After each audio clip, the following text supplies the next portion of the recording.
किती वर्ष झालं अन्न? ही 5 वर्ष झालं सेवा चालू. ही पांडुरंगाच्या कृपेने ही सेवा अखंड चालू आहे आणि अशी सतत चालू राहावी अशी ईश्वरचरणी प्रार्थना आहे.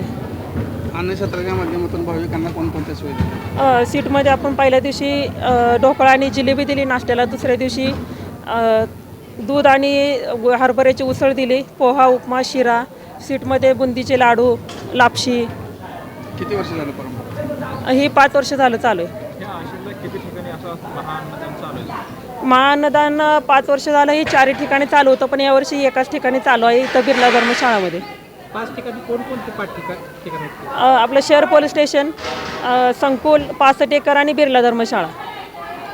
ही हजारो पार्सल आज जे ह्या ठिकाणी बनवले जात आहेत ते ज्यांना शक्य नाही, इथं MSCB आहेत, आपले पोलीस बांधव आहेत, ह्यांच्यासाठी हे पार्सल तयार केलेत. बंडीशागावमध्ये आज पालखी मुक्कामी असल्यामुळं तिकडून येणं शक्य होत नसल्यामुळे हे पार्सल आम्ही तिथंपर्यंत पोच करत आहोत.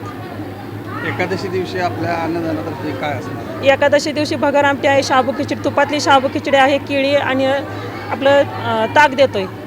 तरी आणि भक्ताला काय आव्हान करायला? वारकऱ्यांनी भावभक्तांना एवढंच आव्हान करेल की अशीच अखंड सेवा आमच्याकडून घडावं आणि पांडुरंगाचे आम्ही सेवेकरी आहोत, आम्ही करत नाही, हे पांडुरंग आमच्याकडून करून घेतोय आणि अखंड अशी सेवा चालू राहावी ही पांडुरंग चरणी प्रार्थना करते.